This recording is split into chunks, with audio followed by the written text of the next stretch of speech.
हे friends, मैं Lakshmi LPS academy journey to excellence में आपका बहुत स्वागत करते हो।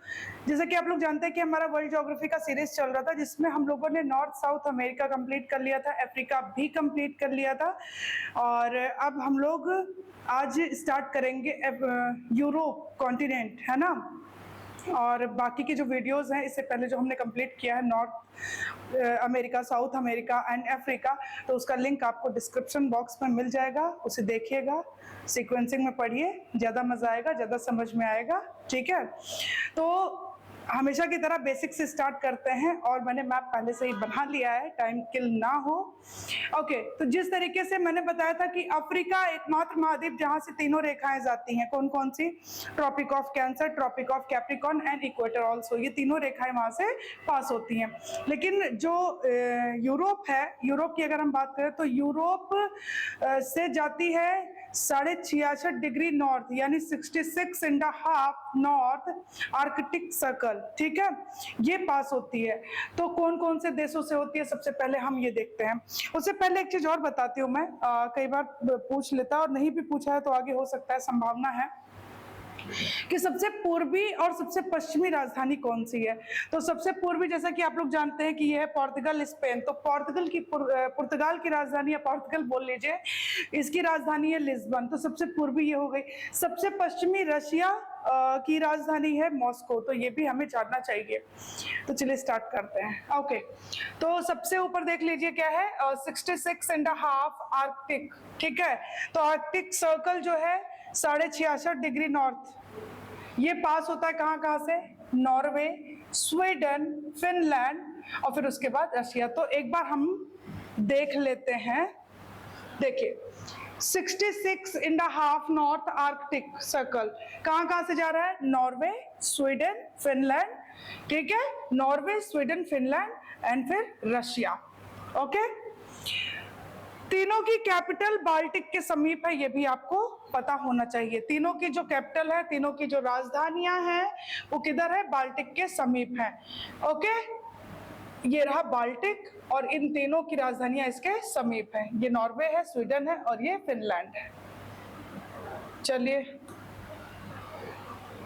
सबसे समीप आइसलैंड की राजधानी रिकजैविक है। सबसे समीप किसके? आर्कटिक के, यानी आर्कटिक सर्कल के सबसे समीप कौन है? आइसलैंड की राजधानी। अब आइसलैंड कहाँ पे है?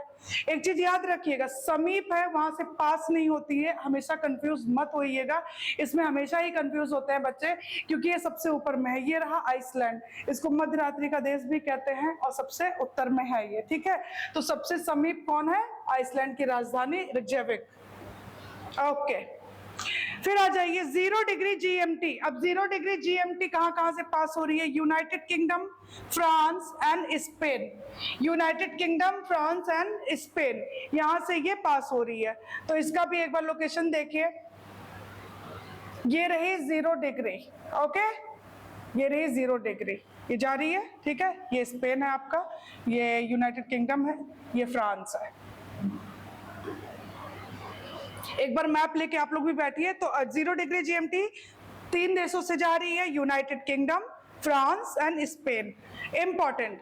अब एक चीज और जानिए, कुछ टर्म्स हैं वो हमें पता होने चाहिए। Scandinavian countries, Fino Scandinavian countries, तो ये भी हमें जानना चाहिए। स्कैंडिनेवियन कंट्रीज की अगर हम बात करें, Ireland, Sweden, Norway and Denmark. Ireland, very sorry, Iceland, Sweden, Norway, Denmark, ये कौन सी हैं? ये कंट्रीज हैं स्कैंडिनेवियन कंट्रीज। अब हम फिनो स्कैंडिनेवियन की बात अगर हम करते हैं, तो यही जो हमने स्कैंडिनेवियन कंट्रीज अभी पढ़ा है नाम, इन्हीं में बस एक प्लस कर देना है, फिनलैंड को। फिनलैंड को प्लस करिए तो ये पूरा सम्मिलित रूप से क्या कहलाएगा? फिनो स्कैंडिनेवियन देश कहलाएगा।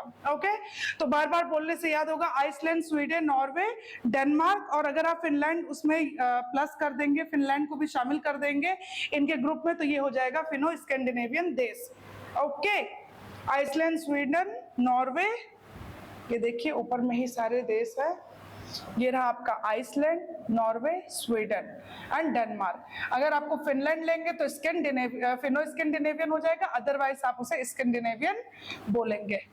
ठीक है, फिर आ जाइए बाल्टिक कंट्रीज। बाल्टिक सागर है तो बाल्टिक कंट्रीज की बात करते हैं। एस्टोनिया, लाटविया और Lithuania. Estonia, Latvia and Lithuania. Estonia, ये देखिए ये रहा बे ऑफ फिनलैंड, फिनलैंड की खाड़ी, और उसके बाद इसी के नीचे देखिए Estonia, Latvia and Lithuania. Okay, इसकी लोकेशन है। इसको हम क्या बोलते हैं? इसको हम बोलते हैं बाल्टिक कंट्रीज। बहुत इंपॉर्टेंट है, एस्टोनिया, लाटविया और लिथुआनिया। ठीक है। लो लैंड कौन आता है? Belgium, Netherland and Luxembourg. Belgium, Netherland and Luxembourg. इसके आर्थिक संगठन जो है इनका, उसको हम बेनेलक्स के नाम से जानते हैं। बेनेलक्स कैसे बनेगा? बेल्जियम BE, नीदरलैंड हो गया NE, और लग्जमबर्ग हो गया LUX। तो बेनेलक्स हो गया। तो अच्छा, एक चीज और याद रखिएगा, इसमें से जो लग्जमबर्ग है ना, वो लैंड लॉक्ड है, तो ये भी पता होना चाहिए। ठीक है। तो लो लैंड में कौन आ गया? Belgium, Netherland and Luxembourg. ये आर्थिक संगठन इसका बेनेलक्स कहलाता है। तो ये आपको पता होना चाहिए। तो आज के लिए हम इतना ही रखते हैं। नेक्स्ट वीडियो में मिलते हैं। हम लोग इंपॉर्टेंट जल संधियां देखेंगे यूरोप की। तो मिलते हैं नेक्स्ट वीडियो में। खूब अच्छे से पढ़िए। Thank you so much.